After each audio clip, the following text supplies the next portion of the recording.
माँ अन्नपूर्णा की आवश्यकता हम सभी को होती है और माँ अन्नपूर्णा हमेशा हमारे घर की रसोई में विराजमान रहती हैं। तो रसोई में क्या न होने दें, क्या करें, कुछ चीज़ें मैं आपको बताता हूँ। समस्त गृहिणियों को जो सुन रही हैं, नहीं सुन रही हैं तो आगे जाके ये लोग वीडियो बना देंगे, उसका फिर आगे आप तक पहुंचा देंगे, आप शेयर कर दीजिएगा। सबसे जो चाहते हैं कि हमारे घर में कभी भी गरीबी न रहे, अन्न की कमी न रहे, हमारे घर कभी भी कोई आने वाला भूखा न लौटे, ऐसे लोगों को कुछ उपाय अपने घर के लिए अवश्य करने चाहिए। और ये सारी व्यवस्था रसोई की है, तो इसलिए माताओं की अहम भूमिका इसमें हो जाती है। पहली बात, जिस स्थान पर भोजन बनता है उसे हमारे यहाँ रसोई कहते हैं। आजकल नाम बदल गया है, वो रसोई भी समाज के साथ, युग के साथ परिवर्तित हुई, उसका नाम किचन हो गया है। अब वो किचन बन के हमारे घरों में विराजमान है। किचन हो या रसोई, विशेष इस बात का ध्यान देना है कि आपकी रसोई गंदी नहीं होनी चाहिए। जो रसोई, जो किचन गंदी होती है, वहां मां अन्नपूर्णा वास नहीं करती हैं। आप भी गंदे कमरे में तो नहीं रहना पसंद करेंगे, तो वो तो देवी देवता हैं। तो सबसे पहली आवश्यकता है आपके रसोई का स्थान स्वच्छ और पवित्र रहना। इसीलिए हमारे यहाँ गाय के गोबर से चौका लगता था रसोई में।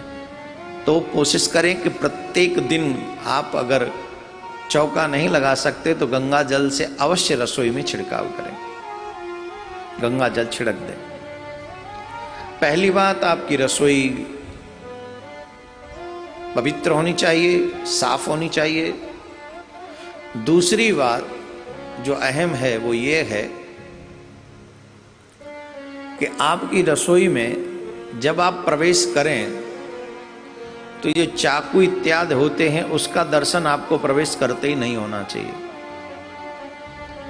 ये जो काटने वाली वस्तुएं होती हैं जिनसे आप सब्जी वगैरह काटते हो, हमारे ब्रज में तो दरांत से काटते थे पहले, अब चाकू आ गए रसोइयों में, है ना। पहले दरांत वो होती थी, दरांत जानते हो, वह उसी से सब्जियां काट लेते थे। अब थोड़ा सिस्टम चेंज हुआ, दरांत बड़ा होता है, अब थोड़ा चाकू से काम चल गया है। और भी एक दो चीज़ें होती हैं जिनसे माताएं बहन सब्जी इत्यादि काटती हैं। कहने का अभिप्राय है जो सब्जियां काटने के काम आते हैं, ऐसे वस्तुएं आपके रसोई में प्रवेश करते ही आपको उनका दर्शन नहीं होना चाहिए। इसका मतलब है उन्हें छुपा के रखो कहीं, जब आवश्यकता हो तब तो निकालो और फिर वहीं रख दो। अब इनका दर्शन करने से क्या होता है कि ये जितने भी काटने वाले संसाधन हैं, ये नेगेटिव एनर्जी एकत्रित करते हैं। अगर आप प्रवेश करते ही इनका दर्शन करेंगे तो आपके हृदय में नेगेटिव एनर्जी, और रसोई में भी नेगेटिव एनर्जी आपके हृदय के माध्यम से, भोजन के माध्यम से, वो जो भोजन करेगा उन तक वो नेगेटिव एनर्जी प्रविष्टित हो जाएगी। इसलिए चाकू इत्यादि से ज़्यादा हित नहीं रखना चाहिए, जितना हो सके छुपा के रखे, काम करे और छुपा के रख दे, दर्शन बार बार उसका ना हो आपको। कई लोग तो मैं देखा है कमरे में भी, कहीं रसोई में जाना न पड़े इसलिए कमरे में ही चाकू रखते हैं, तो नेगेटिव एनर्जी आएगी ही आएगी। तो प्रवेश करते ही आपको इनका दर्शन न हो, ऐसी व्यवस्था आपको करनी चाहिए। दूसरा, अपने घर का भोजन आपको कभी भी उघाड़ा नहीं रखना चाहिए, ढक के रखना चाहिए।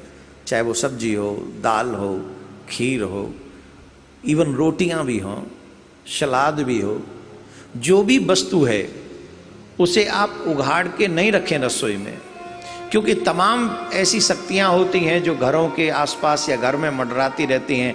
अगर वो उघड़ी रहेंगे, आपके भोजन की भोजन की सामग्री खुली पड़ी रहेगी, तो उसमें कोई भी नेगेटिव एनर्जी जाके प्रवेश कर जाती है और इससे माँ अन्नपूर्णा भी प्रसन्न नहीं होती। मक्खी गिर जाएगी, मच्छर गिर जाएगा।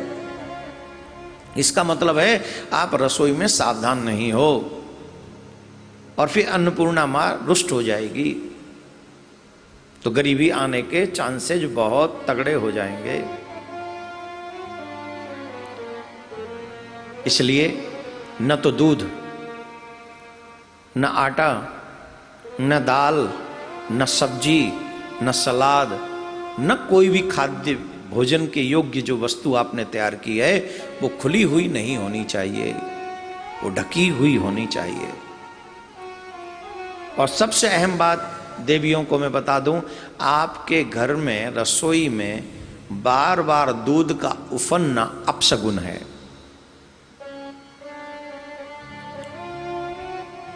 आपके घर में बार बार दूध नहीं उफनना चाहिए।